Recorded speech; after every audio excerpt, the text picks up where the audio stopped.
comes new strength and new thought. So I, Dr. Amoli Vilsare, co-chair ILS 2020 Nagpur, welcome you all at the day 2 of this summit on behalf of whole organizing team.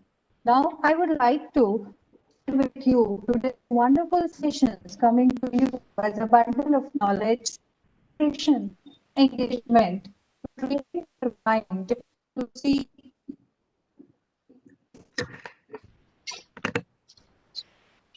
to have us today. We're going to start with our day as a keynote from the team. The first keynote speaker for today's session is Prahlad Vadakkepat, founder and General Secretary of the Federation. Next, we are having Amoli, your voice is breaking. Amoli, your voice is breaking.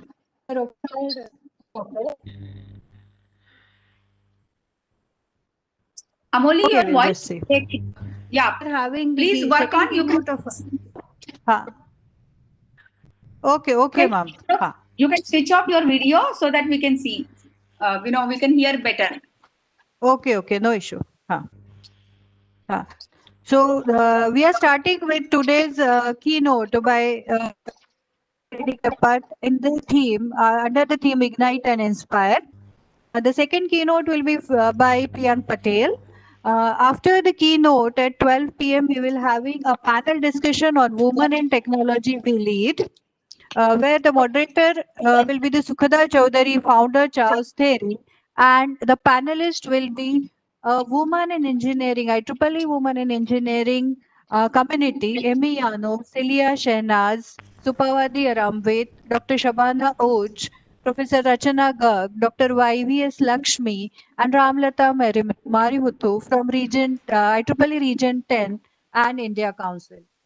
After the panel discussion in the afternoon, we will have the track 1 on innovation, entrepreneurship, and social leadership, which will be presented by Vamsi Krishna Jadala, Summit co-chair, in which we will hear the most renowned speakers from industry as well as academia. That is Maitreyi Jiskar, founder Zero Gravity India, Takako Hashimoto, the past WIE chair Region 10 from Japan, Vishwanathan Iyer, Vice President of Architecture, Cisco, Singapore, and Renu Rajani, VP Bank of America. After that, we are having a track 2 on empowerment, where the Dr. Prachi Palsutkar will be the presenter to the track, in which we hear from Shweta Kulkarni, Fellow of the Royal Astronomical Society in England, followed by Arina Dayal, Director Garage Microsoft India, and a chairperson IEEE SIG Quantum India. After that, Warija Bajaj, a founder Warija Life, and Sukanya S, a global head delivery governance from TCS Chennai. And today's session will end up with another wonderful panel discussion on rethinking work, flexibility, and engagement with respect to the new normal situation right now, where the moderator would be the Dr. Rajeshri Jain, Vice Chair, Student Activities India Council, and the panelists are again from IEEE Women in Engineering Community, Industry, and Academia, wherein it includes Norzira Noor, Dr. Zuana Zakaria, Kranti Achale, Anita Ranjan, Prerna Gaur, Arvind Kumar, and Pooja Jain. And they will end up with the vote of thanks by Sophia Pillai. So now, without wasting much time, I would request Ravi Tiwari, Summit co-chair, to start with the first keynote session. Over to you, Ravi sir. Thank you so much, Dr. Muli.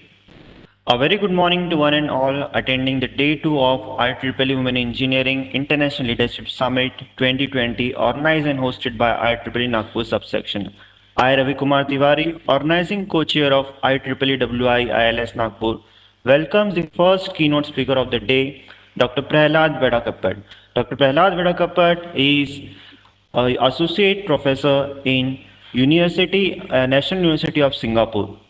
Prahlad received the bachelor degree in electrical engineering from Calicut University Kerala in 1986, and then went on to complete MTech and PhD degrees from Indian Institute of Technology, Madras in 1989 and 1996 respectively.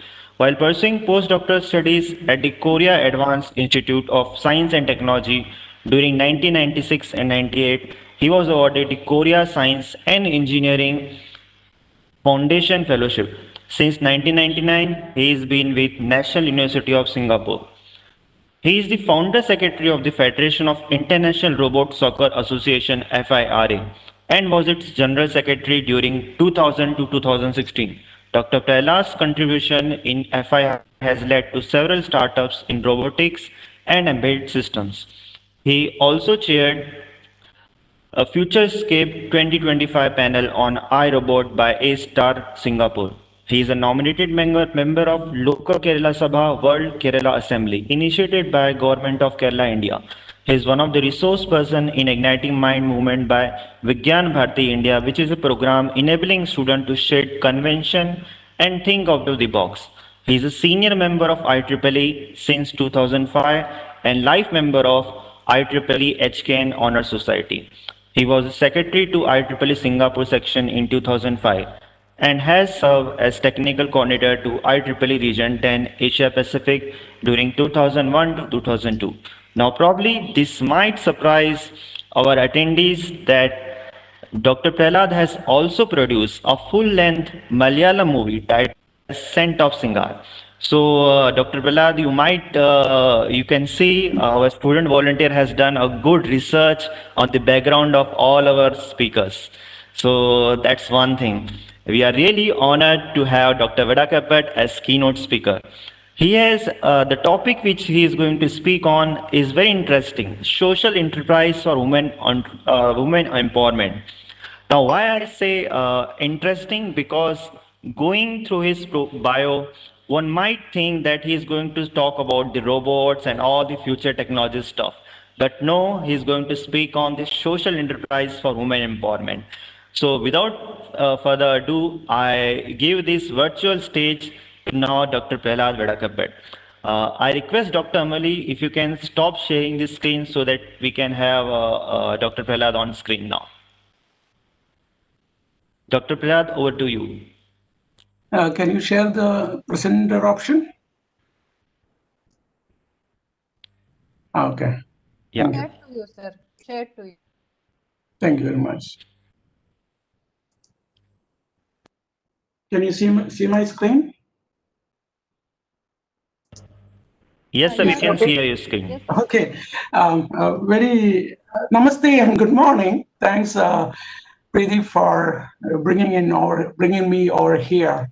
It's a pleasure to see you after several years. Thanks, Ravi, for the wonderful, and your students as well. Thank you for talking about me in depth. Okay.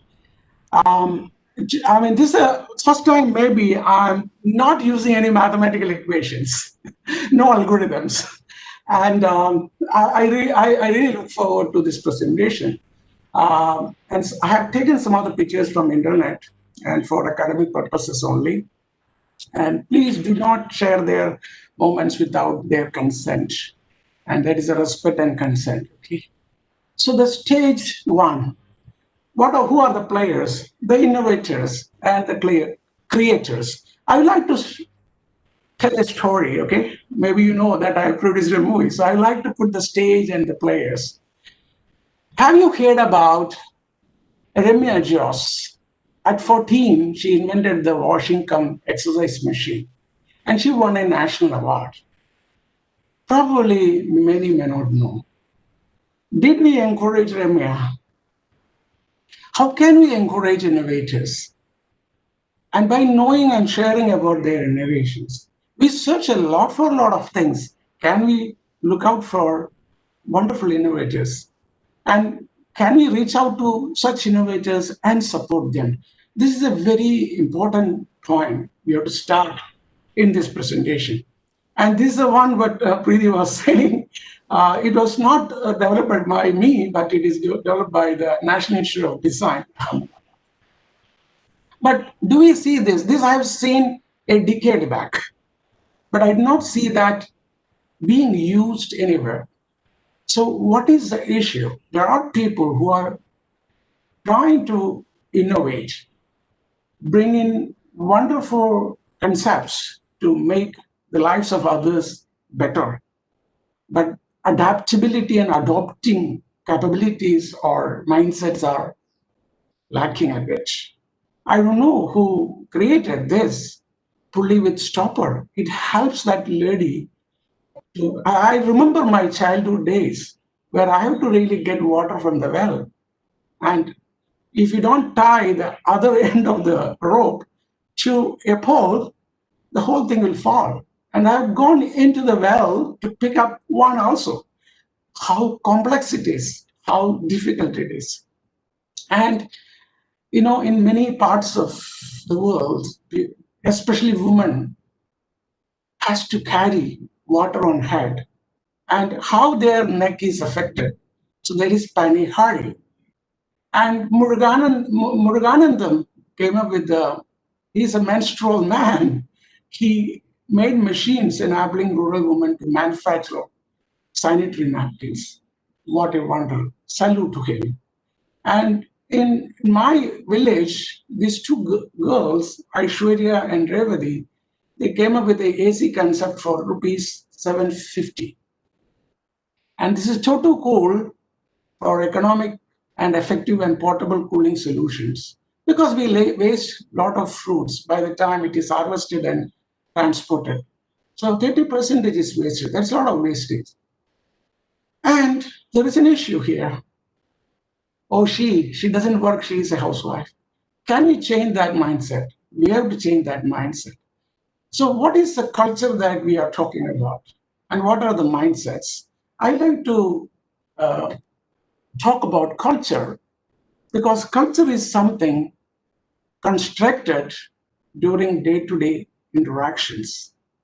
And we have to be very mindful of that. And the next slide is one of the interesting pictures I have seen in my life. Look at her. Her grace is no less than any supermodel. The only difference is supermodels don't want to eat. She struggles to eat.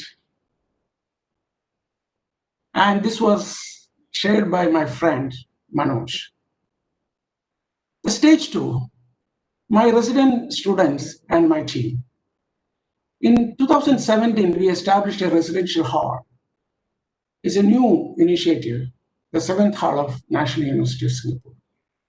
We wanted to bring in multifaceted student leadership comprising of resident assistants providing pastoral care, peer mentoring, providing mentorship, and student council extending leadership. It was to nurture an inclusive leadership, both ground up and top down approach to share ideas and evolve. And there are very important elements for inclusive leadership. I understand that later someone will speak about inclusiveness. The inclusive leadership to be transformational, servant leadership, performing duties for others, be authentic and genuine interactions and original thoughts and interactions. And that is very important for inclusive leadership and help leaders to thrive in their increasingly diverse environments. So we emphasize on proactive pastoral care, bio-mentoring, and frugal innovation as well in this residential college, which I had now. And both introverts and extroverts are there. How do we really bring them to the core? So we studied, we researched. So there are work by people on significant networks. How do we create significant networks? And this we emphasize from the point of view of from physiological safety, love, and esteem, how to desire to become the most that one can be. That is self-actualization. And for that, a sense of belonging is required, a feeling of connectedness that one is important and or matters to others. This is also research. It's a publication I'm providing at the bottom. And we create programs in this residential hall for sharing experiences, creating a shared identity, become yourself, authentic, doing things together, how to relate. And that is sense of belonging. And we also have frugality and sustainability to connect the residents to the elderly population as well as people in villages in the nearby countries. So we take them to Chennai, India, and we have a community garden within the hostel. And we went to Myanmar and Bali. I have not put all the details here. I dine with my residents weekly to get their views.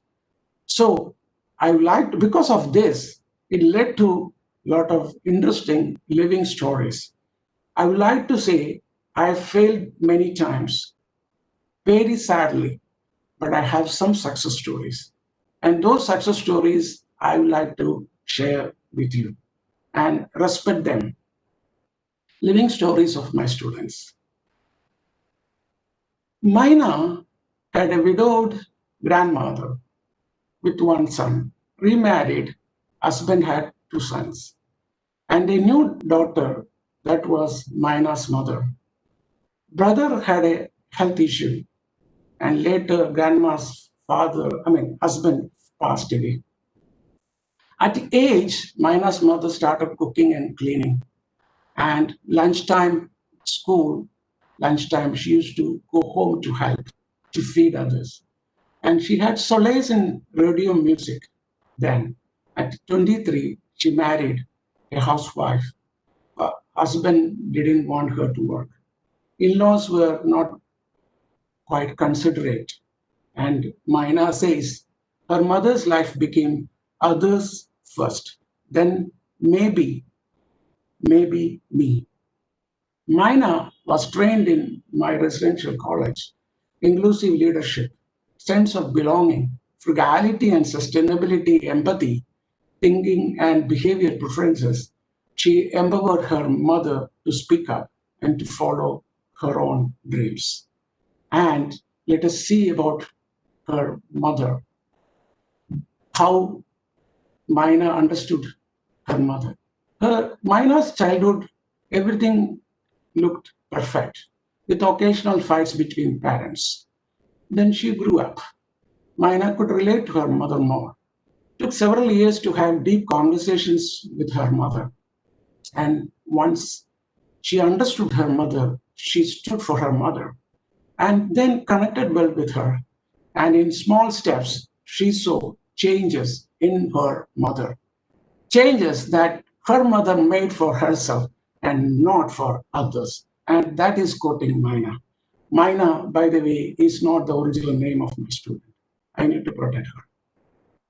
And her mother started singing, started learning instruments, started going out, started wearing what she likes, and sharing confidently with others.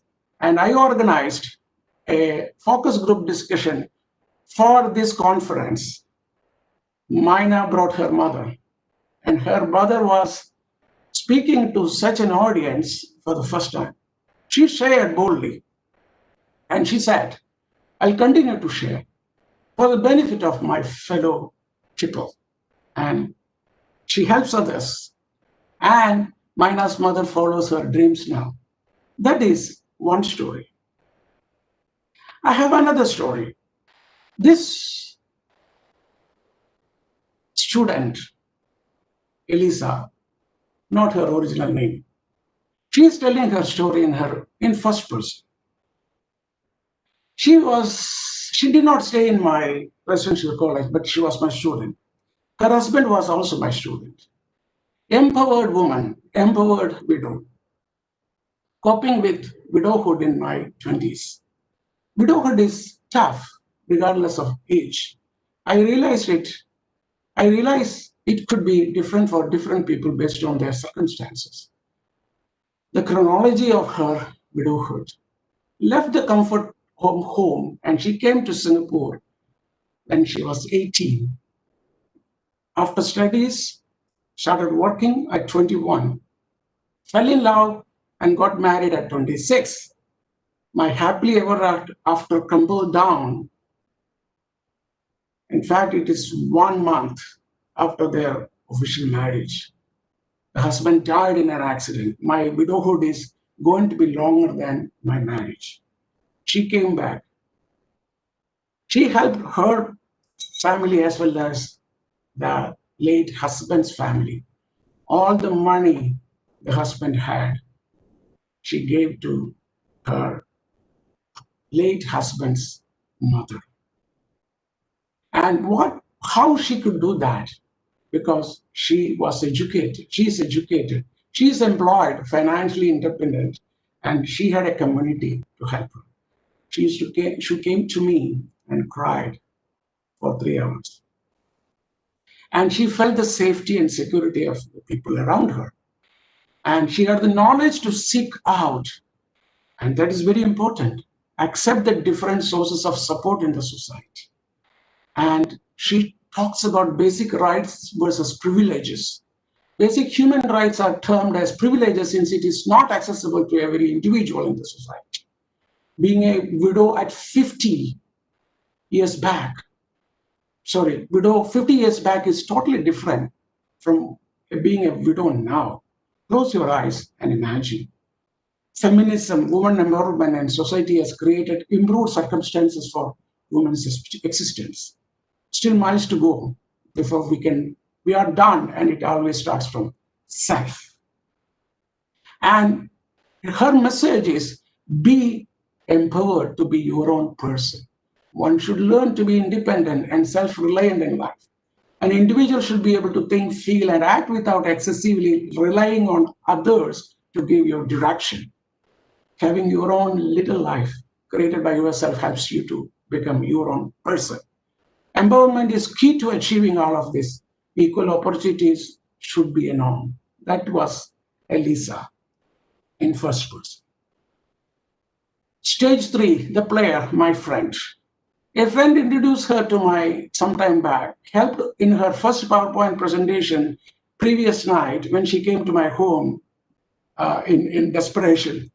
And I stood next to her in her public speaking space in Palakkad, Kerala throughout. And she's Lakshmi Menon, social enterprise for women empowerment. She has done a lot of work. Pure Living is her initiative. And you can see on the left, she is with Amitabh Bachchan lately. People lie on the streets, and then the PPE making kits, units, they had a lot of ways to dispose. They approached her, and she made Shaya, free bedroll for those people. Earlier, to start with, her grandma, I had gone to their house. She started grandma with Ammuma Tiri, Ammuma grandma. Tiri means wick. That was wisdom. And a number of grandmas now work for her. That is good for hand exercise. They get little monies. Bookshops give Ammuma Tiri or the grandma wick along with Ramayana, Mahabharata, and Bible and other books in Kerala in some of the shops. And during COVID, she created a COVID using some items, and she defined ecology. She related to ecology, economy, emotion, empathy, and community. And that is being given as gifts to people, and money is generated for supporting women. And this is very interesting. I took part in this movement in Singapore. Chekuti. Chek meaning mud. Kuti meaning little doors. Let me play a video.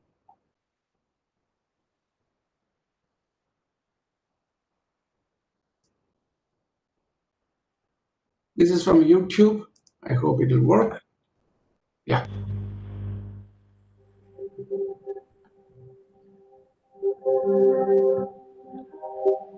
In August 2018, we experienced a once in 100 years debut. For a few days, it was fun. By mid-August, incessant rain forced rivers to breach and mudslides from the mountains. Then came the flood.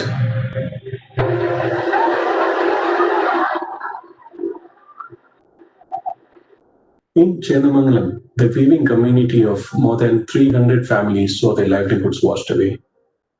Looms, properties, stock drowned under the water up to 12 feet deep. Piles of stinking soil clothes lay strewn behind the weaving units and along the village road.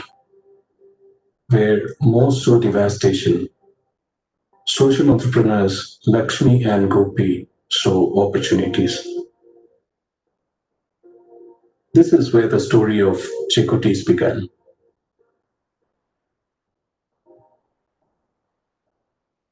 Through crowdsourcing, 50,000 volunteers in 9 countries upcycled the ruined clothes into 120,000 plus Chekutis.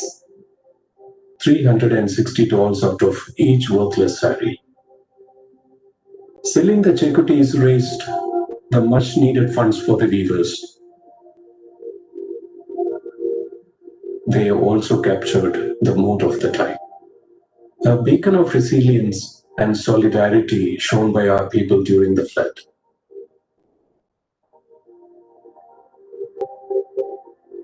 This child from the village of Chenamangalam was someone we all could relate to.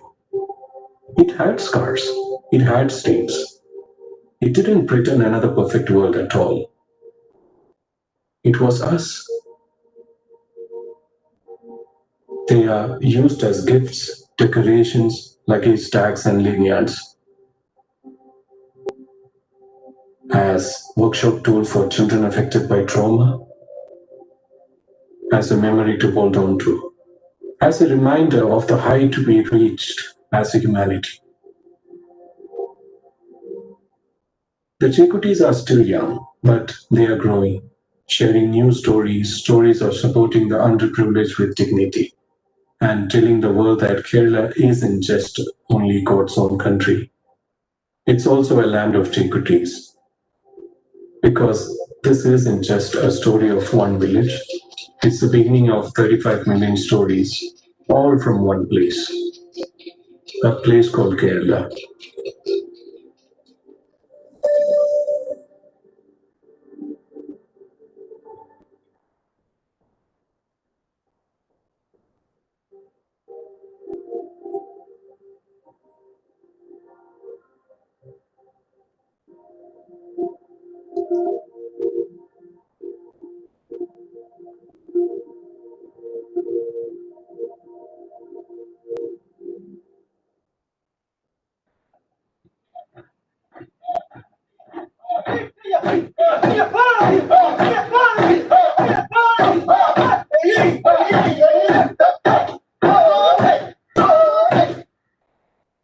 So that was a wonderful initiative. No woman lost jobs. And then came another initiative, the boatmen who saved their lives. A lot of people came, a large number of them. It was not the government beyond a point, it was this boatman. And she also came with entry, pen with love, seed paper pens. And she was featured, this is Star Plus. Amitabh Bachchan was the host. She was also featured in BBC, by the way. You can search for her videos. Next, stage 4, empathy, the player. It's very important to prepare to perform a task. Give 1 hour to save the planet. I would spend 59 minutes understanding the problem and 1 minute to resolving it. There are many people who are attributed to this quote with. And I teach innovation enterprise, and we need to know what is that. And someone will be talking about that soon in this forum. How to come up with new ideas, how to really have a sustainable model for that. Knowledge, imagination, and attitude are crucial, but resources, habitats, and culture will play a role. And we use design thinking empathize, define, ideate, prototype, test, and that cycle has to continue. And I'm showing a picture here. A girl on a stool, on a chair, reaching out to books. What does she need? Book, high chair, lay down. If you look at paints, that is what she requires. But what is her need? Her need is knowledge. And that is design thinking. Looking at such a picture, Tata came up with Tata Nano, but it was a not success as a business in India because of our culture, because culture manages more than anything else. We consider being inside Tata Nano is as being poor, okay? Stage 5, it's the players, my undergraduate students. We used to take them to a rural hospital in India, Maharashtra, for 6 years to educate them and leading to research, innovation, and product development. So we used to travel to Derwent, Chiplun, Maharashtra, and extend them, understand the culture, ethnography, understand the space, the constraints, and we attended a large number of medical camps, how they do things, how they manage the crowd, and how do they manage a lot of things with limited availability of parts, components, and facilities. And we understood a lot about them. I learned a lot about them, and we started helping them. Malnutrition, especially for girl child, is an issue. And they used to make nutritional laddus for distribution. And we wanted to know, after nutritional laddus, how the BMI index is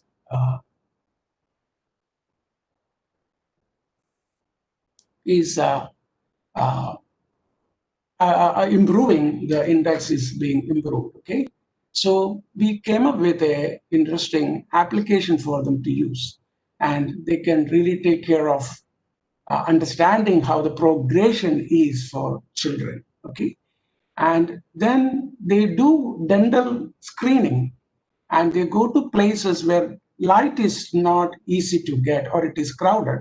We did dental mirror based system, and very simple, and we had 2 prototypes, and it was being used. And then recording this data, dental record, was a tough problem. And this is one of the doctors. She was in Indian Army, and I learned a lot from her. And this is an awareness camp. And they have so much of paperwork.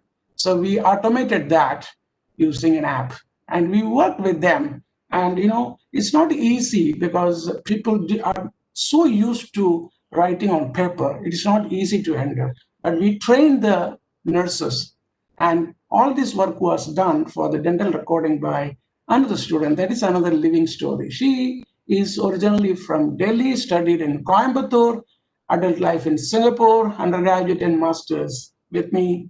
And she traveled in all the 5 years with me to Durban. And she says the immersive experience at the hospital to observe and understand the environment and the way of working of the people. It was her experience in end-to-end product development, working with users to understand their needs from their point of view and creating solutions that impact people's lives. And that helped her to realize her potential to make a difference in society and learn the importance of empathy and thinking things from alternative perspectives. And she is bringing those qualities to everything she does. And she is the team lead for Airbus Singapore, digitizing aircraft maintenance processes. And as a team lead, her role is to shape the team, how they work and how they interact and how they grow, and understanding people, her team members and stakeholders. And her experience with the Frugal engineering trip to India was pivotal in supporting that transition for her.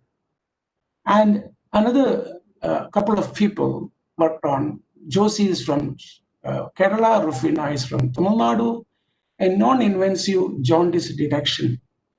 And this is very crucial in certain situations. And we have developed this app for use. Unfortunately, we didn't have anyone to take it forward. That is another big problem. And this is another student, Lee Jazbaa.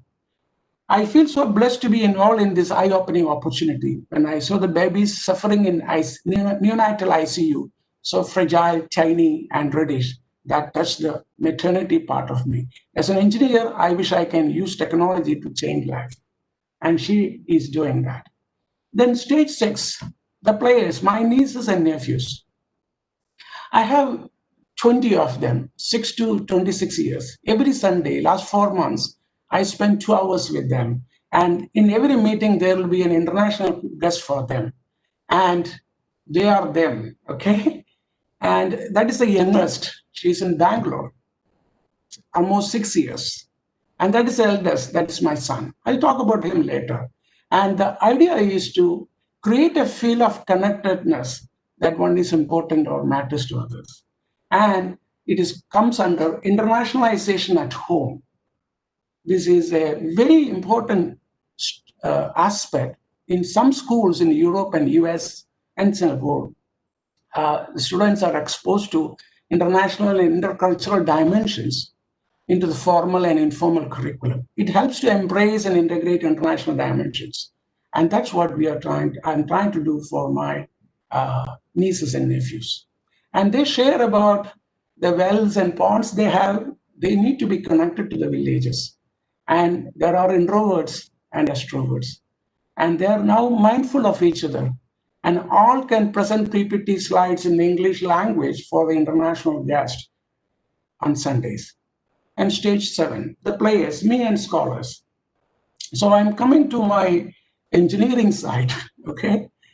I'm working in robotics, humanoid robots, big data, deep learning, artificial intelligence, and frugal innovation. I'm an entrepreneur too.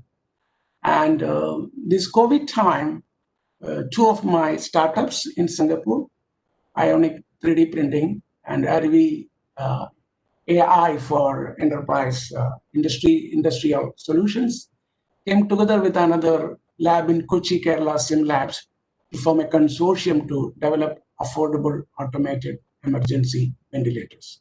Last 8 months, we are working on that. I teach various areas, and innovation enterprise is a very important aspect, which is a must for all students in my department. I strongly suggest this to be included. I don't know whether it is there, but in whatever curriculum I know of limited number of universities in India, it's not taught everywhere, but it is very important. And I would like to briefly touch upon what is in store for us. That is Industry 4.0, the fourth industrial revolution, where cyber physical systems are going to be there. It has got very big economic, social impact. That's the reason why I'm associating it to this conference. In the future, complex production systems will function as artificial intelligence-driven, self-organizing Internet of Things. So what is the issue? Machine intelligence was good for simple tasks, but not for complex. What is meant by that? Drawing a straight line is so easy for robots, very complex for us, because we are not perfect. I'm sorry, somebody is ringing my bell. 1 minute.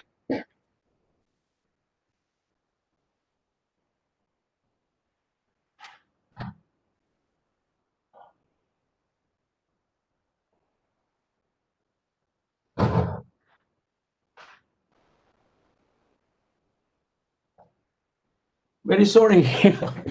Okay, so the machine intelligence was good for simple tasks, not good for complex tasks. Human intelligence was good for complex. Walking on 2 legs is the most complex thing. We take it for granted. Or falling in love, or hugging. And all these are very complex. Now, human intelligence is going to be the same, but machine intelligence has become good at taking care of complex tasks. That is because of the changes in artificial intelligence, deep learning, algorithms, and various high-power computing platforms. And that has led to the fourth industrial revolution. And there are several aspects involved, and there are different technologies associated with that as well. So the stage at 8 is COVID. We came together with all our backgrounds. We did not know anything about ventilators.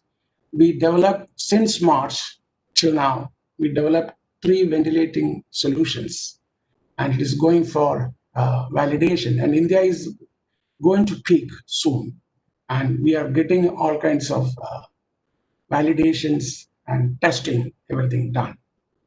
And I joined with my colleague who had a Fortune 500 company in US, and he's a film actor and he's a producer, Prahlad. And then people from US, India, Singapore, Europe, everywhere, they came in. And what I would like to say is old IQ is about how smart a person is. New IQ is about how smart you make your team. And that's what we made the entire team. And my son is there. He shaved his head, and I shaved my head within 15 minutes. And that's why I'm here. So I now keep my head shaven for him. And the stage 9, the player, the time. This is very crucial. By 2025, 97 million new roles may emerge that are more adapted to the new division of labor among humans, machines, and algorithms. And 85 million jobs may be displaced. And India will be one of the most affected because most of the IT jobs can be managed by algorithms, something known as robot processing automation, robot process automation, robot cognitive automation. Also, there are RCA and RPA. And 97 new roles will emerge as well in that space. So the top 20 job roles increasing demand, the future of jobs survey. And please be mindful of this and also mindful of the decreasing demand. These are all from World Economic Forum report produced released in October last month. Okay? And the top 15 skill sets for 2025. Earlier, we used to say for 10 years, that's gone. It's for 5 years. And soon it may become less than 5, maybe 3 years and 2 years. Things are changing. And the stage 10, the players, my son and me, I like to use him as an example. We were in South Korea, India, and studied in Singapore's years 1 to 8. And he went, I wanted him to be in India to understand India better. And he was in Bangalore for 2 years, then came back to Singapore for 2 years. Then he did his bachelor's in Manipal in instrumentation and control. He had a journal paper, breast cancer characterization using steerable filters, and also has a book chapter. I did not help him, okay? But after his graduation, he asked me, Dad, I want to learn AI. I don't want to go through a prescriptive way of learning AI. I want to learn the breadth, and I want to know where I have to go into the depth of it. And he stayed at home after 2016 for 3 years to learn AI online courses at home, machine vision, machine learning, deep learning, etc. And everybody was saying, what are you doing? Why is he not getting a job? And if he doesn't get a job, he will not get a girl to marry. Even my wife was worried about it. And I said, let him learn, let him be himself. I don't want to push him for something which he will regret later on. And there will be a girl for him somewhere. And if there is nobody, that's okay. And he joined my friend's SimLabs, Kochi, in 2019 to develop AI products. That's because actually he went there as a data scientist of the startup in Singapore. He was working from India along with my scholars, and then this friend liked him and asked him to stay there, and came COVID, and he started working on hardware, embedded systems, control, PID, PWM, states machines, nonlinear systems, cloud application interfaces, and he deep dived. And he also started working on robot operating system that is very much useful for smart automation and also used very much in industries. And why I'm saying this, you cannot be good in one and survive in this world. You need to know hardware, you need to know software, you need to know several things.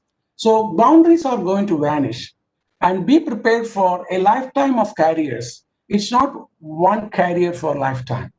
And the departments and divisions will go away soon, because you cannot be a mechanical engineer alone or an electrical engineer alone or a particular discipline alone. Interdisciplinary, multidisciplinary capabilities are required. Of course, if you want to deep dive, you can do it later on, but the basic degrees across the world in the future, and that is started with the Industry 4.0, but it is accelerated by COVID-19. And the requirement of multiple skills will be most important. And be ready to change, be agile and ready to learn new skills. Don't think that just because I'm a chemical engineer, I cannot learn computer science. If you had started with computer science, you could have learned computer science. That's it. It is a mindset. So we need to come out of that, and we have to change our way of looking at ourselves. And in a gentle way, you can shake the world. And how do you do that? Be the change you want to see in the world. And with that, I would like to conclude my talk. And this conference has the motto, Ignite, Inspire, Engage. We all can do our part in one way or other to reach out to a larger cross-section of the community. And my sincere thought is, women empowerment is the most important for India and the world, because women shape the family. Women shapes the people, the children, the next generation. Let us create a wonderful world for her. And with that, I would like to thank Preeti for inviting me, and for the wonderful introduction by Ravi through his students. And thank you all for being listening to this particular sharing. I wanted to share that from the heart. And from the heart, please receive this. And you do your part in a small way. If you are a father, connect with your wife differently. Connect with your daughter and son differently. If you are a mother, do the same for the husband or your mother or father or children. And if you are a child, connect with your mother and father and siblings and the people around. Please close social media to a certain extent and allow time for yourself. At least just be yourself for 1 hour per day. And at least spend 1 hour for your family. And I'll tell you the impact of COVID. How many of my students are coming back? Prof, I want to have lunch with you on Sunday. And somebody's coming soon after this lecture. And tomorrow, 5 of my students are coming. Every Saturday, every Sunday, my students are coming back. And we are allowed to have only 5 guests at a time because of the government rule. And every Sunday, every Saturday is very important for me. And let us do that with my prayers. All the best to you. Thank you, Preeti, for inviting me. Thank you so much, Prahlad sir. As usual, it is very, very inspiring, really. I wanted you to be there so, it can ignite everyone. Before it goes with Ravi, I just wanted to introduce and connect you with Priyank, who is also there. Welcome, Priyank. Thank you And so I much, Fran. also attended Dr. Prahlad's lecture as well. I saw it. Definitely yes, definitely yes. Yeah. And it was truly inspiring and truly motivating. Thank you so much, sir, for sharing the insight. It was wonderful listening to you. And Prahlad sir, it was dil se. I always, so it's the way you are there. I'm sure you must have inspired thousands. And then please continue that. We have our Nagpur subsection secretary over here as well, Kuldeep. I could see him also in the panel. Thank you everyone for joining. Over to you, Ravi. And Thank you so if much. audience wanted to ask some questions, I Yeah. would like attendees to put up, please enable the chat, and please audience can ask some questions. We can Please, take up the questions over there. Yeah. please do questions, okay? Because that's very crucial to connect better, and that will. Yes, I understand, and we will have your lecture in other way as well. But then, just one or two questions, if somebody wanted to ask, that would be, just one or two. Yes. Thank you very much. Thank you once again. Yes. So the question, if you have, you can just put in Q&A session or in chat also, if chat is enabled. Oh, okay. I could see that now. Yes. So Priyank, great to see you here. I was searching for your profile when Preeti mentioned about you, Yes, and sir. I would like to have a look at that detail. And I'll keep this session on so that I'll be able to listen. I have 2 appointments later on for the air conditioner servicing. That's why he came. And I asked him to come later. And then there's For this. sure, sir, for sure. So, Prahlad sir, when it started and the idea was conceived that we have to go for ILS, only 2 people which came to my mind, those have to be part of this summit were you and Priyank. And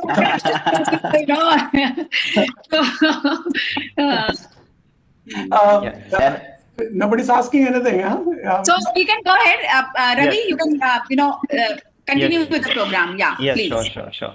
So thank you so much, Dr. Prahlad. That was really touching and at the same time inspiring set of stories. On behalf of the organizing team of IEEE WI ILS-Nagpur team, we would like to present you a virtual memento. Please accept this. And sir, personally, when we'll meet, surely, but few of us really wanted to join your movement. You can see in the chat box. So, few of us who are part of WIE wanted to join your movement. If you can, whenever you visit India, how it would be, we can have a separate, a platform, or we can always discuss. But Yes. that would be great. So, I'll be very happy to. And please send this memento to me as a picture. So I'd like to. Yes, sure. yes, sir, and we will We are tag going it to on do. social media as well. Thank you. Yes. Thank Thank you. you. Thank you. Thank you, sir. Yeah. Thank you so much. So, taking this idea of social enterprise for women empowerment, let's go towards something similar but with a different perspective. A social enterprise with inclusiveness. So, on that topic, on that front, we have our next keynote speaker, Mr. Priyank Patel. So Priyank Patel is the director of Kadam initiative, and more or less he is known for his initiative of the Nukkad Teafe. So Priyank is a social entrepreneur, or as he called himself, a social experimenter. Mr. Priyank Patel, founder of the Nukkad Teafe, with a logo of a tagline of promoting social inclusion over a cup of chai since 2013. Priyank Patel graduated in electronics and telecommunication in 2007. He worked with IT companies and various other firms for the next 4 years. He was chosen for prestigious Young India Fellowship by ICICI Foundation, under which he worked extensively with various organizations in Gujarat, Odisha, Maharashtra for next 2 years. He worked on rural livelihood, stayed within the community, experienced village-based economy, social structure of Indian villages, and the gap in our system. So he realized an immediate need for an interactive community space that works as an inspiration, hence come up with the idea of a chai cafe that will employ and empower the marginalized segment of the society, that is hearing impaired and transgender community. Let's hear from the Priyank Patel himself on the topic of social enterprise with inclusiveness. Over to you, Priyank. Thank you so much, Ravi, and thank you so much, Preeti ma'am. It was an honor again to be in this platform. I still remember, I still have the fond memories of the last session that we had together. It was again a learning experience. And when I received your call about, discussing this thing, so the first thing that came into my mind, like it's always an honor to share things with the young people and, sharing my learnings that I had while developing a concept called Nukkad. So when you put up the tagline like inspire, engage, so it promptly came into my mind like why we shall not also put an include, because it is one thing that we as a brand is continuously working to bring up. And right now, like as you are present in this session, thank you so much, Ravi, for a wonderful and candid introduction. For the audience who recently joined, let me give you a little brief. Like, why did I choose to be a social entrepreneur, as the term is being called? So, as you've been already aware that I'm an engineer by qualification and a social entrepreneur by choice. So, whenever this term came into our mind, like what is a social enterprise or who's a social entrepreneur? So, in a basic definition, social enterprise basically has a business with a motive. It generally has two goals. One is to bring the outcome either socially, economically, environmentally, or financially, and the other motive is to make profit for the founders. So, it's a business with a cause. So while developing a thing, something like social entrepreneurship concept like Nukkad, so I was very keen into developing a sustainable concept that will also it in itself would be sustainable, make profit for the organization as well, and will make the community stronger and strengthen themselves as well. So as been shared, like post my engineering, as I'll be sharing, like post my engineering, I joined fellowship. I joined actually MNC to work for IT sector for at least 4 to 5 years. And while working in the IT sector, I guess the one thing that was keep bugging me was like whether I'm getting that satisfaction which I was seeking or not, whether I'm leading my life into right thing or right direction or not. And eventually, after 3 to 4 years, while I was keep working into IT, the question I got the answer, which was like, no, this is not the way I want my life to lead into. And fortunately, one fine day, while I was passing by in the street into Pune, I got to see a hoarding which states like it's cool to say that I don't care, but it's way cooler to say that I do. So that touched my mind, and I thought that let's appeal for that, and I appealed for the fellowship. Finally, got through the fellowship process, and that was you can say the changing moment in my life. That was one thing which eventually made me what I am today, because it was a very wholesome learning process that I learned through that entire fellowship experiences. The concept of fellowship was by then, it was like they'll engage you into various projects working in the rural sectors. So I got an opportunity to work in Odisha, Gujarat, and Maharashtra. And while working, while I'm being introduced, while I'm being rurally immersed, my first interaction with the villagers, my first, the identification of the challenges that the rural community is facing. And when I got to see that the very petty issues that we as a urban society feel, these are the very silly issues, but we get to see the impact of it on the life of the rural people, the community which lives in marginalized segments. So that is one thing which I believe worked as a founding stone for me while I was developing the concept. So keeping those seeds in my mind, I came to Raipur post my fellowship and decided to bring something which I thought would might be of some impactful thing in the near future. So let me share a little PPT that will be sharing details about the work that I'm doing. Just give me a moment.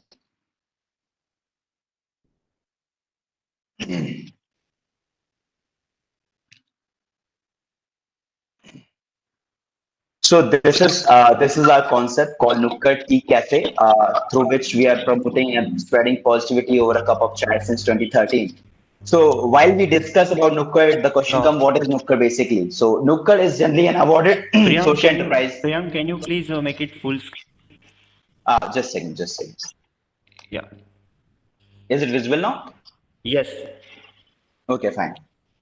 So as I was saying, like when you think about this concept, like people keep on asking what is Nukkad, what is it all about? So the brief about Nukkad is it is more of a social enterprise, which is now an awarded concept, which is offering non-discriminating job opportunities, employable opportunities to the people of marginalized segment, the young adults who are in needy segments of various communities. As we work with multiple communities together, so we have people with disability who are from deaf community, who are from transgender community, people who are intellectually challenged, intellectually disabled, and also the dwarf community members. So this being a wholesome concept, like we are trying to bring an inspiring, communicable platform, which is giving employable opportunities to the people who are generally being sidelined or deprived of their rights. They could not get the opportunities to thrive. And on the same time, we are also trying to sensitize the society about the challenges of these communities. So we are ultimately working as a bridging medium for the two communities. So this is about Nukkad. And when we talk about what is Nukkad, the question comes, okay, why was the need of bringing something called Nukkad?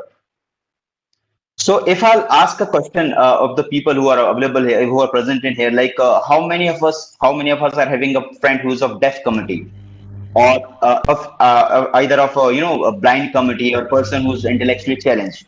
Generally, whenever I raise this question, I get an answer in very few hand raising up, and we get very little awareness about this. So this being a key point to understand that in our society, a very large chunk of youth who are from marginalized community, who are either of deaf or transgender community, are not being included, are not being available for the opportunities. So as I'll put the figures front, like you'll get to know, India still has the largest number of Down syndrome kids being born every year. We have approximately 18 million hearing impaired youth available in our country. We are also having millions and millions of transgender working in our community. But all these individuals, all these youth, all these potential manpower are not having multiple opportunities so that they can thrive, they can socially and economically grow. So this works as a challenge, and this has been one reason which make us bring something called Nukkad. Also, when we talk as in our society, we know that we generally do not acknowledge as a when I talk about society, by and large we get to see that we generally do not acknowledge the spatially able community. We do know that they are present in our society, but we do not generally see them preferably working in places like any MNCs or any other multi places. So thing is, either we help them out of charity, or we just simply try to ignore them. But the question arises, when we have such large pool of people who have potential, who have caliber, but they're just not being offered the opportunity. So how can we decide that whether they'll be able to do the work or not? So this being the another reason to make society aware, to make it as an informed choice whether they should be knowing it or not.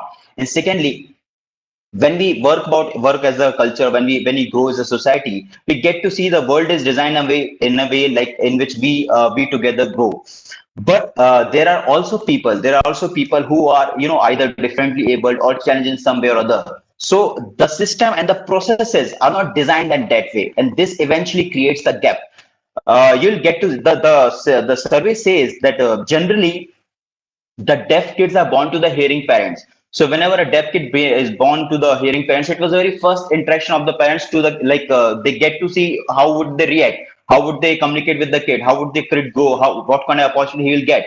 So these kind of questions keep arising in the minds of the parents, and there comes the we try to bring that alternative solution so that they'll get to see, okay, the kids also have opportunity, and also there are multiple other ways where they can put their experiences on. Also, while we were developing Nukkad, the concept was to prove as an example, like something called Nukkad is possible, a concept which is profitable as well as socially sustainable. So we've been trying, we've been yet trying. It's been 7 years. We are trying to prove this point that the concept like Nukkad, which is available for people to bring whatever disability, whatever kind of issue they are having, they can be part of the organization. Also, they can thrive, they can grow, and we can put this as an example of successful enterprises. So these a few reasons which I believe were the key founding stones for developing Nukkad while we were designing it. And the essential idea was to bring it as a bridging medium, just as a bridging medium between two communities. Like one side we have our society, which is a regular society, and the other side we generally have people who are sidelined, who are not getting any opportunities. So we've been trying to bring this gap up. We were just trying to bridge this up. Going forward, like while we have discussed about why we wanted to do that, the question comes like about how we are doing it, how we are actually impacting, how we are actually creating the impact. So since 2013, since we started Nukkad, we've been employing and including more than 150 plus individuals in our organization. There have been young adults from deaf and other communities, transgender communities. There have been people from Down syndrome community, and we've been continuously working with them, continuously empowering them. This has been a direct impact. This has been a direct social as well as commercial impact. When we talk about social and commercial impact, thing works in two ways. Like while I was talking about social impact, we are actually trying to make society aware, trying to make people aware about the challenges that particular community is facing. And once they get to know their challenges, also when they get to know about their potential, they also get an idea. They also seek an inspiration to bring something up.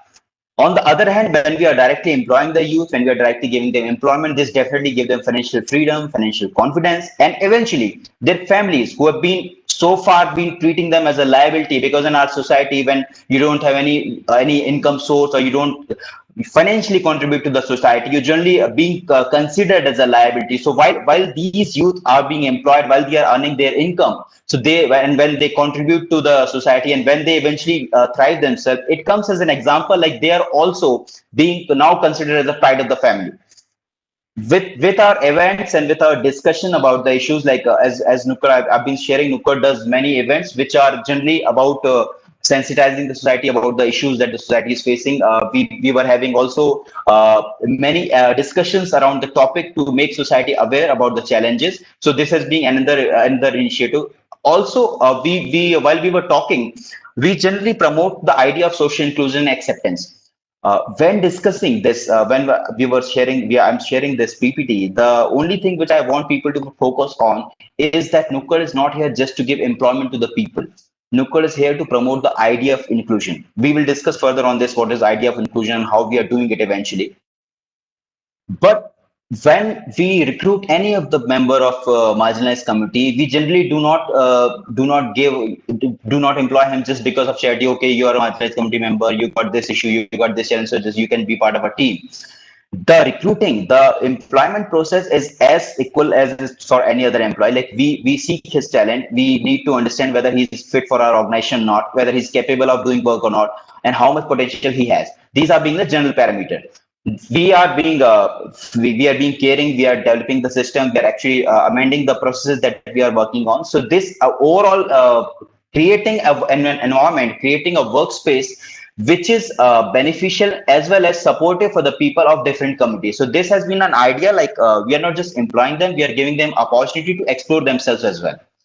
And we are also developing it as a sustainable model. When I say a sustainable model, so the thought in my mind since we decided to bring Nukkad up was always to create it as a self-sustainable enterprise, not just, the prime reason I was avoiding getting donation funds while working in the NGO was like I was always seeking a source of income by the system itself. We are serving as a functional cafe. We have services to offer. We have meals to offer. We have a book. We have a collective bookstore as well. So we have various revenue sources attached to it. So the people who are coming to us, who are coming to Nukkad, are coming to Nukkad just because they want to experience Nukkad. And well, while they are experiencing Nukkad, they are appreciating the food, they're appreciating the ambience, they're appreciating the services being offered. Also, they get to see that the people who are working here are from special communities. So this gives them the added benefit of being in the system. So people are not coming here just because they get to see, okay, the deaf kids are working there, let's go and give them some support. So we are not working on that model. The concept brought up that way, that the people are coming here out of their own choice. So this has been another successful concept where we were attempting to bring a sustainable approach to the system. Going forward, while we were discussing about giving inclusive environment, not just employment. So when we discuss about inclusion, the definition which is available on internet, it says social inclusion is defined as the process of improving the terms of participation in society, particularly for the people who are disadvantaged, through enhancing opportunities, access to resources, voice, and respect for rights. In our society, as in definitely in our organization, we have people of different communities working together. So it's our moral responsibility, it's our process of operating in which we try that every single person gets equal opportunity. They are being heard of their opinion. They are being we are developing a sense of ownership into that. And we are also tried that the person who belongs to us is actually being himself. He's not just trying to fit into the system. So the basic difference that we try to bring it up here is that employing means we can give them job just as any they can be work in back kitchen operation, they can work in other places as well. But in a functional cafe, we try to put them upfront. We've been trying to put them where there's a customer centric interaction. We intentionally put them front with the customer discussion so that the people who are coming to Nukkad, and when they get to see the people who are working, when they get to interact with them, when they get to know about their issues and challenges, this actually changed the shift. This actually changed the perception about them. So I'll give you an example. Like while developing the concept, while we were firstly trying to introduce transgender societies into the organization, so we were also a little bit skeptic about the perception that the society has about the transgender members. They were being harsh, they were being rude, they were into various other, not so nice activities. So we've been trying, like on personal self, I went to the many dairas which are in the city to understand their issues and also give them a chance, like if they'll be interested in any of the needful member of the society is interested, they can be part of our concept. And finally, I could get at least 2 to 3 transgender member who decided to try this as an experiment. They were also a bit reluctant because they had never worked in an environment like this, and we were also a little skeptic about how would the society perceive our concept.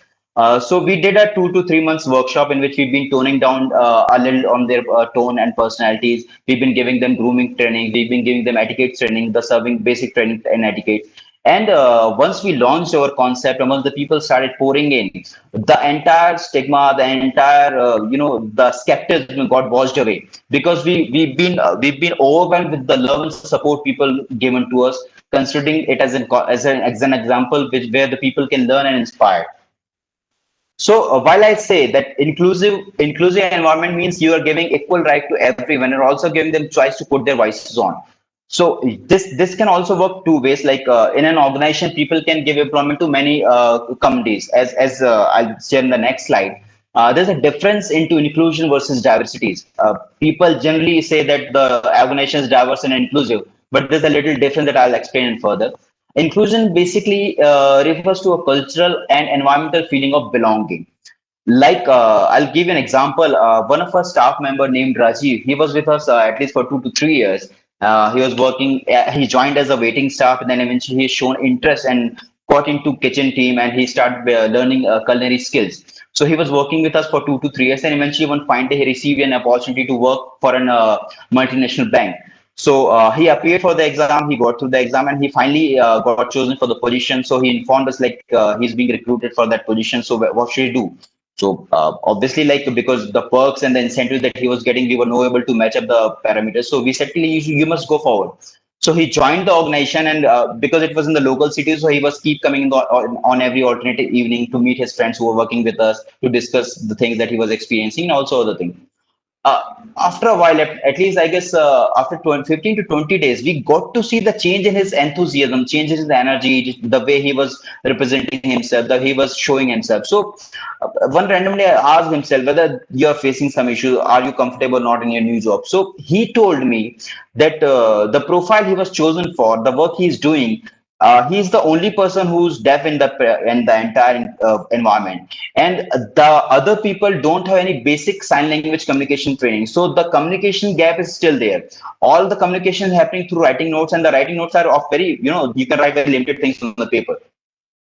So he was feeling a little secluded. He was not being part of the entire system. While having lunch, he was not being although he was sitting together, but they were not discussing things with him.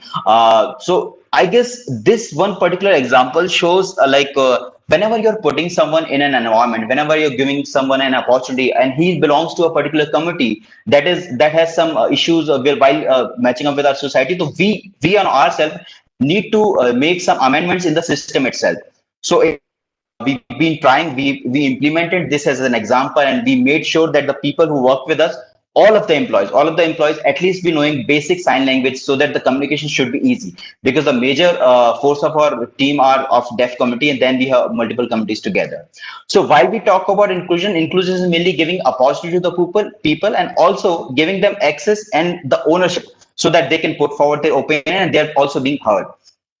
Going forward, as I've been discussing the positive aspects of Nukkad and the things as we were growing, there are also certain challenges that we face as an organization, and there are also some things that I personally want the society look up to. While when we designed Nukkad, when we were growing it, in I guess for first 2 years we've been working only with the deaf community, and eventually once we established a rapport with the deaf community, we got to see that the deaf person and us are in synchronization, we are working together, we are thriving together. Then we decided, let's spread the spectrum and let's include more communities into this. So the very next committee we've been trying to work was of transgender members. So we were trying to bring transgender members into our spectrum. Now, whenever we try to bring another new company into our pool, the challenge is a little more, because the company is again new to the system. They are never been introduced to a service setup like ours, or either of any hospitality industry. Secondly, it's always a little challenging to find the needful pool of resources. You might find multiple people of various communities, but to choose the to choose the essential and needful people is still a little challenging, because the reach is limited. And though nowadays we got it done comfortably, because we got now network of people who can work with us, who can spread the work, who can fetch the rightful people for us. But still, to identifying the needful people is becoming a little tactic. Secondly, there's still an issue while creating a balance between social and commercial values. So, Nukkad as a concept has a social agenda, while it also has a motive to make profit. So, creating a very fine balance between these two is a little challenging thing, because either making more of any of these, either if you are showing more of social events, or we are showing more of activities which are putting more only social agendas forward, so people would treat us as just as a social concept, and we might lose on some of the consumer basis. And on the other hand, if you keep on promoting just our foods and the services that we are offering, so we might lose the balance of offering the social services. So wholesome, it's still a little tricky, and we keep on refining our structure, we keep on refining our system to maintain the social and commercial values balance. Scaling up. It's been 7 years. We are having 4 stores in 2 cities, and we are continuously growing with our team and strength, and we've been imparting skills and improvising skills as well. But I guess concept like ours, or any other social enterprise, is also having this little struggle of scaling up, because as an organization, when you need to grow, you need to have a proper setup ready, and for that setup you have all the people who are part of the system equally equipped, and they also should have the equal part of skills ready. So this process is little lengthy, this process is a little time taking, a little tedious. So as we are trying to grow up, we still trying to make it as a systematic process of rapid growth. So this being another a little challenge for us while we trying to, because I guess the prime reason why Nukkad want to grow is so that we can expand our limit and we can include as many people from various communities together. So this is being another little challenge that we are facing. Also, adapting to the newer technologies and processes. Working in a setup where we are having people of multiple communities together, who are as I'll be sharing the deaf people who are working with us, or the transgender members who are working with us, are either from the villages or have very less education skills, like they are either taught up to only 5th standard or 7th standard. So to match them up with the updated technologies like the ERPs which are coming, the updated software which we've been using, or in fact the aggregator services that we've been using. So it's a little tricky, because we need to develop the process, we need to amend the process and set up a little, as in our system, in our Nukkad, when we take the consumers, and they the process of taking orders is a little different. Like when a customer come in and they're being seated, they need to put the orders in writing. In the menu, we have mentioned the sign languages to put up their orders, and also they need to put their orders through pen on the paper. So the staff will come, they pick the paper and bring it to the kitchen and finally produce the orders.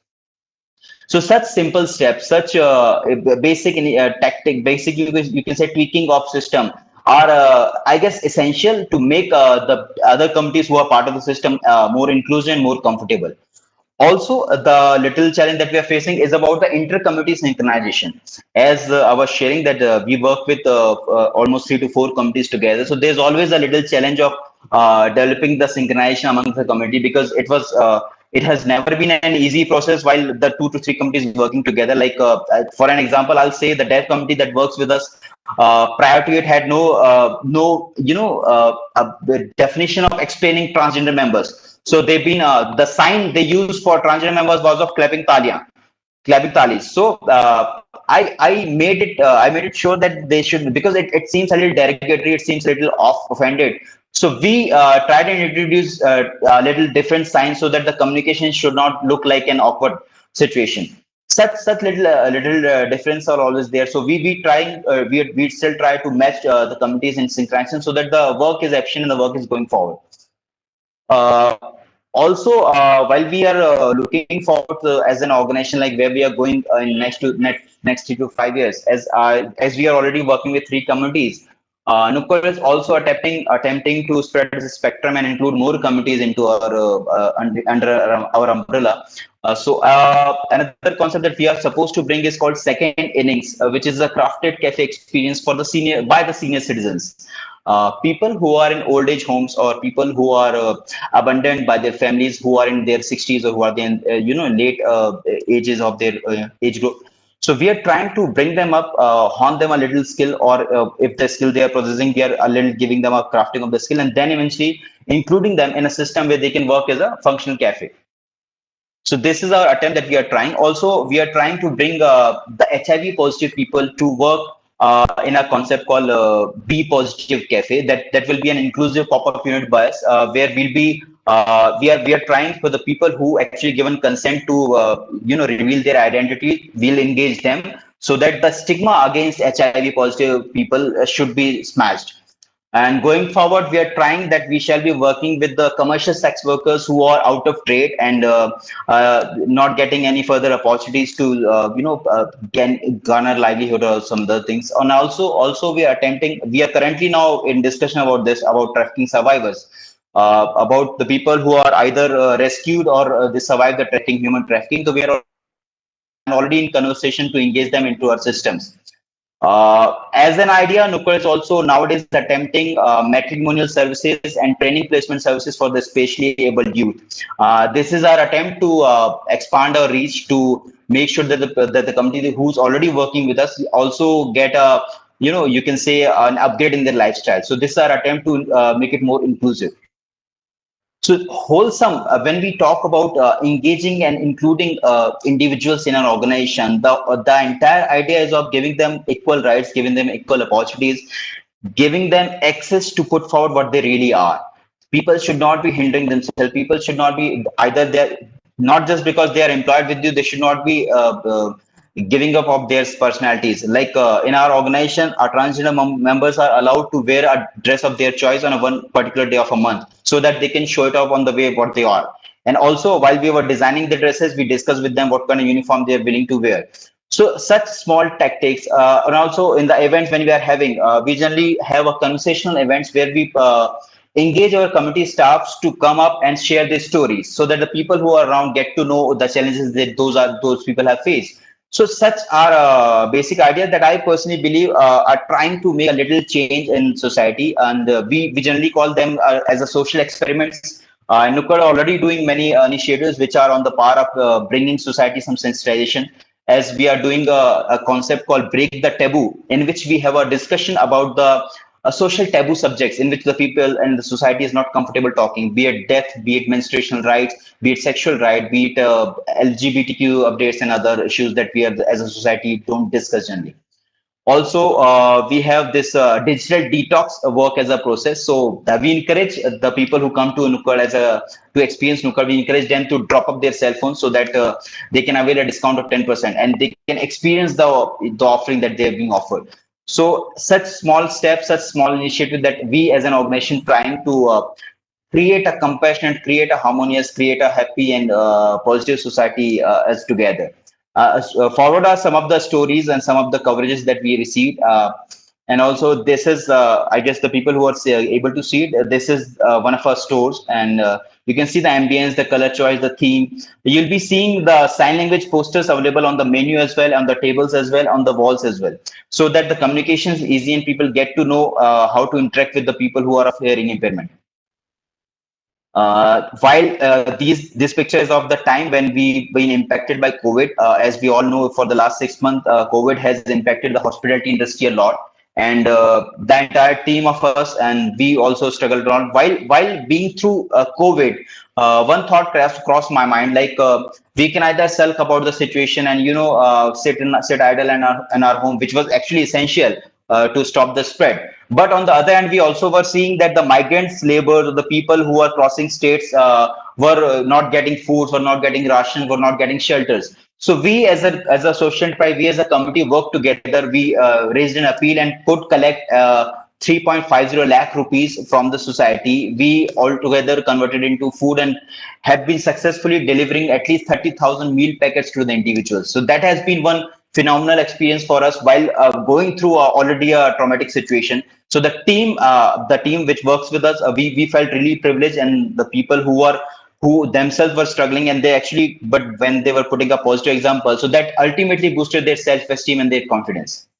So, and this is one trans member, Rajo, who worked with us, and here you can see her serving smiley to the consumers, and the consumers also take it very positively.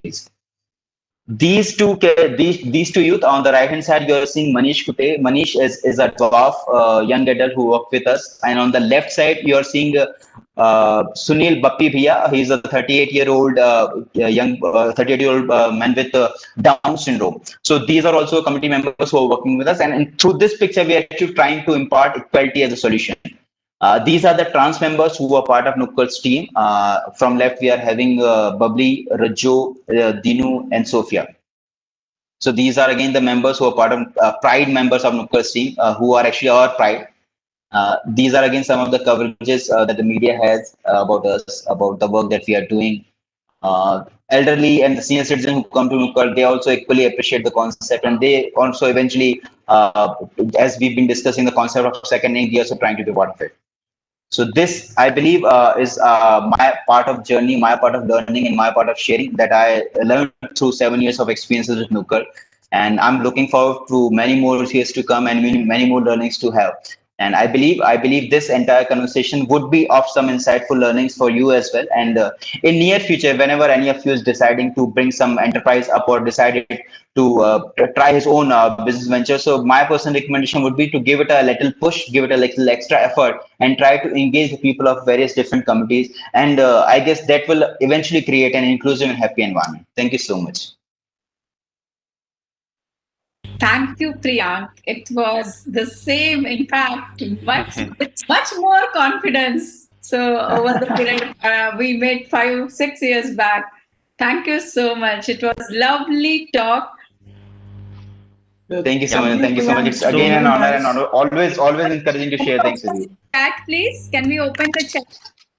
Yeah. And I guess we have like Dr. Prahlad is also here. He's been listening to Priyank. So the panel is now open to all the panelists, so we can interact with Priyank and have a discussion over this. And even for the attendees as well. Yes, attendees as well. Yes. Priyank, very good. Nice to see your work. Fantastic. Thank you for sharing those. And one day I'd like to meet you and see what you do there. Yeah. It would be an honor, because I keep on saying that Nukkad is a concept that is to experience. We just can't explain it through words or pictures. It is one particular thing that need to experience so that you can get to know. You have to immersive experience you have. Thank you. Right. Thank you so much. Thank you so much. Thank you. So, Preeti and Priyank and Ravi and others, I have to leave now. Yes, sir. I have a visitor coming. I have to take my lunch. It is 2 p.m. So.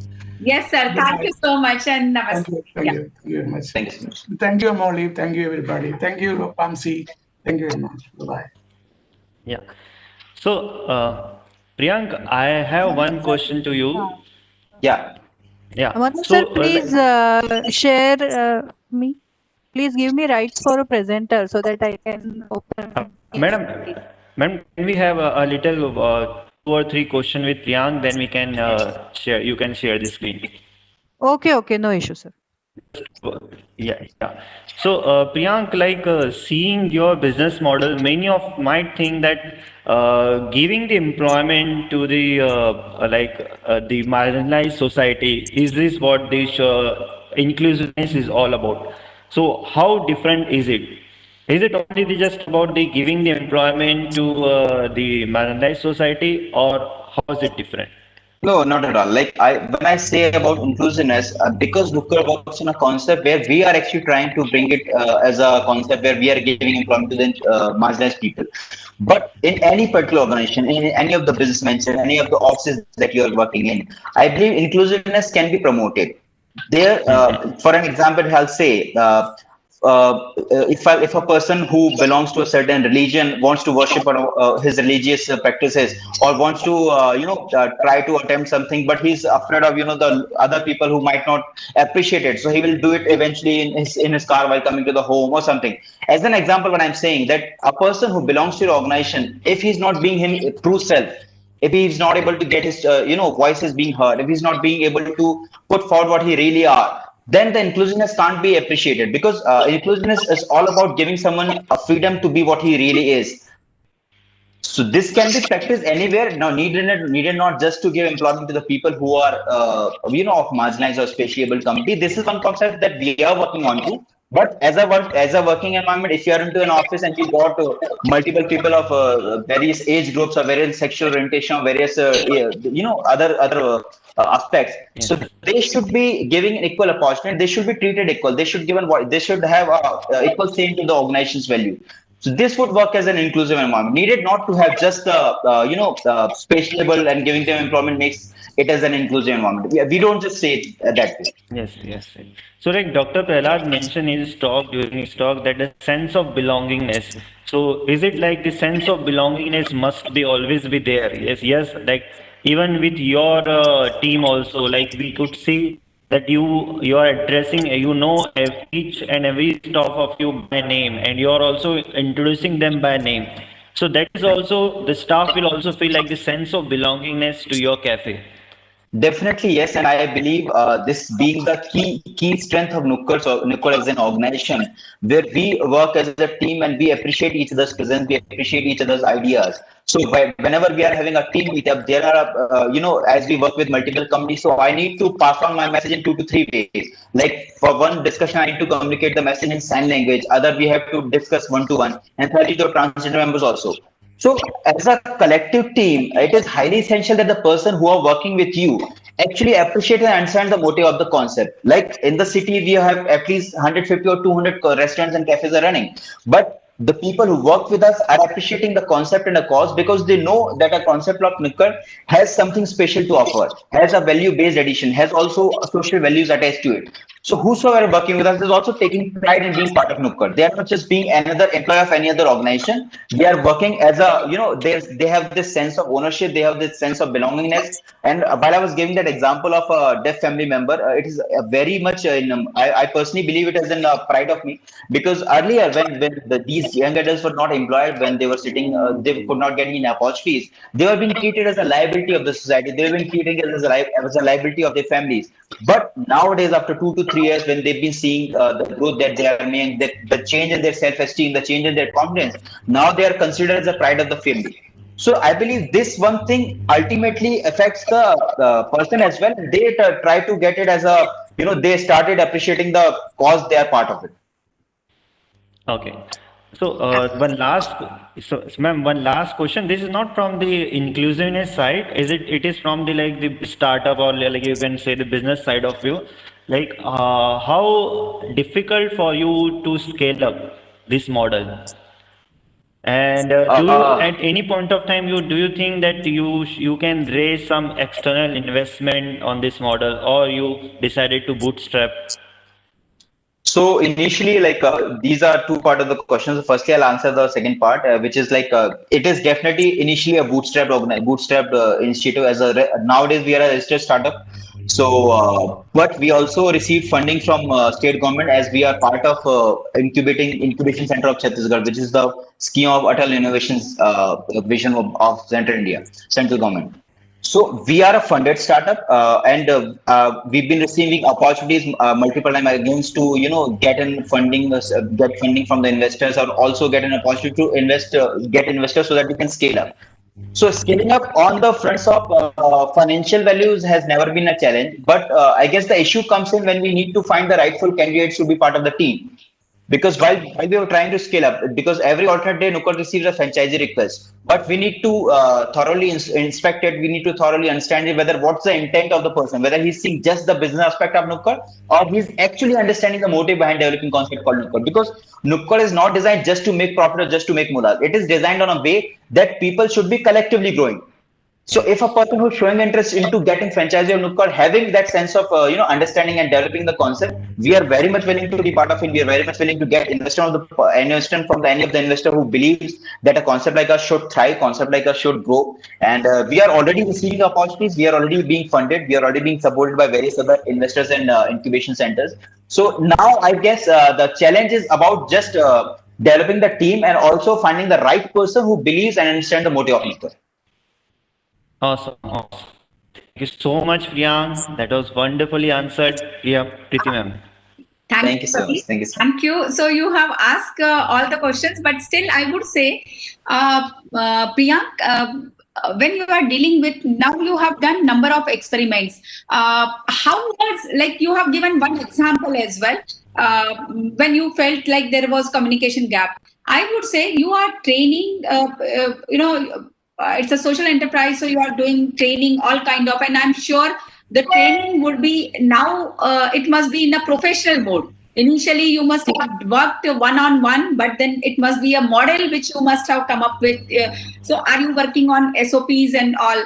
So yes, ma'am. Yes. Nowadays, like for last 3 to 6 months, like when we went through the lockdown process, I guess the very immediate thought that came into our mind is the high need of developing the SOPs of the system, and we are currently developing the SOPs, be it either the recipes that we are developing, the cookbook we are creating, or the training protocol, training module we are writing, and the policies. The one thing that we are very curiously working is the policies of the people who with disability who are working with Nukkad. As Nukkad eventually work with multiple committees who of disabled segments. So we are actually developing a wholesome policy that works on par with every other committee. So I guess SOPs we are definitely developing, and this would eventually help us finally to grow up to certain extent that we are attempting to. Yes. So what Ravi was asking, scalability for that SOP is very, very essential. So Yes, I was just asking this. So that was one part. Second part, which is connected with the social issue. When you are dealing with different communities at one place, how you have found, whether they were respecting each other, and then how was the interrelation between the different kind of community, because that also affects, your overall environment in the setup wherein you are working, because ultimately the team building activity must be not be that easy. I understand. And then when you have trained these people with a great difficulty, what was the percentage of retention? Have they left or they were continuing till today, those who have joined? So for any reason. So what was the retention rate? I mean, that's very, very important. If somebody is wanted to enter into this kind of, in spite of having all, training, mentoring, spending energy, personal life, and then if they are leaving, so that affects the whole business. So how was that? Just wanted to know out of my curiosity. Sure. So definitely it's a little challenging part, because we put a lot of effort into training someone and so that he could be part of our enterprise, and also working on inter-communities interaction that I've been sharing. It's a little difficult in the beginning, because the people who come to join us are either from village background, and they generally do not have particular educational learning. So communication amongst the community is little difficult, but since we started the newer venture which we are part of now, like the new startup that we are having, we are actually trying to make sure that the people who are part of Nukkad gets to know basic sign language, so that the communication is ready. Because the transgender members who are coming to be part of Nukkad are not at all aware about the sign language, because they are not educated at all. They could not get any proper education. So how could they learn about sign language? So our first attempt is to, because we mainly have manpower who are of deaf communities, so the essential part, so that they learn about sign language first. Secondly, we run this basic 2 to 3 days induction workshop amongst the committee. So a transgender member, a deaf person, a Down syndrome person collectively join the workshop for 2 to 3 hours. where we share the, I share about the this Down syndrome issue, like why it occurs, why it's happening, how many people are there in society, how to handle them, how to operate with them, how to give them respect. So these very basic, not on the very as an academic scale, but on very basic scale, we try to impart this knowledge to the communities who are working together, so that they should at least be aware and informed about the challenges that the other communities also facing. Or else the deaf community sometimes feel that they are the only suppressed one. Transgender members feel that they are the only suppressed one. But eventually we get to see that the whole, altogether, all three communities are having their own challenges. They are also being deprived of their rights. But while they are working together in Nukkad, they are getting equality, and they should be respecting and appreciating each other's presence as well. So this is, I truly appreciate that you brought this up, and we are actually working on this as well. And secondly, about the retention, we've been fortunate enough because since I guess the last 7 years, the retention is very, I guess, very limited set of people left Nukkad, had their own reasons, because sometimes either the families are shifting, or sometimes they got definitely better government job opportunities. So there, you can say in an year or two, we definitely get 1 or 2% who are part of Nukkad that are trying to shift, and we definitely encourage them if they are getting better opportunities.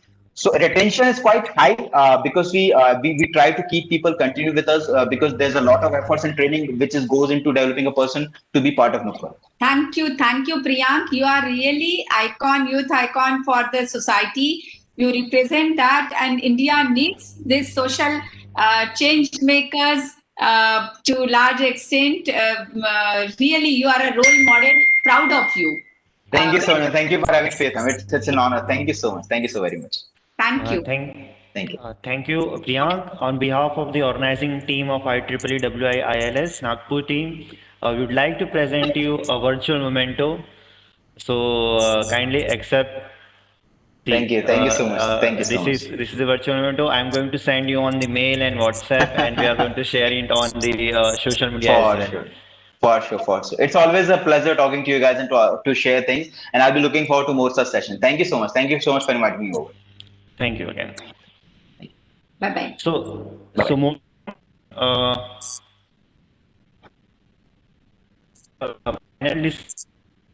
I'll hand over the session to Dr. and Dr. Prachi to coordinate the next panel discussion. Ravi sir, before that, a small request. Yes, can we promote Celia ma'am from the audience to panel, please? Yeah, Manoj, Ravi, please reach out to Manoj for getting some. Yes, ma'am. Yeah, he's there.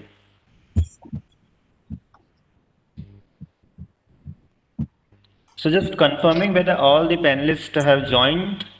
Vamsi, can you please confirm? Yes, in a minute. Yeah, I see. Yes, all are here. Yemi is here.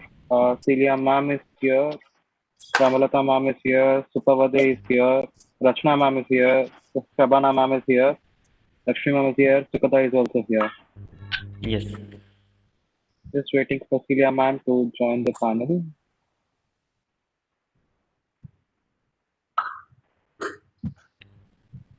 Manoj sir, any difficulties?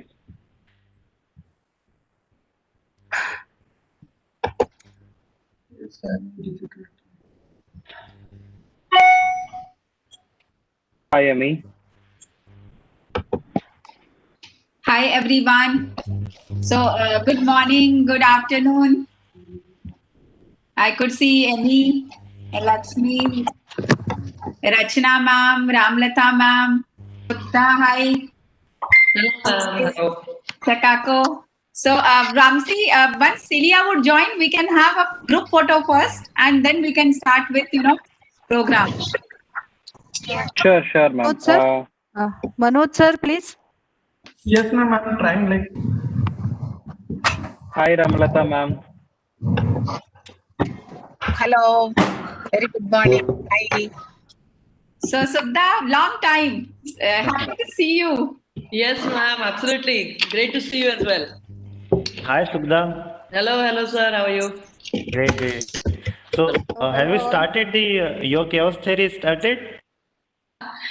Soon, hopefully. Recovering from COVID. Yes. Oh. Yes.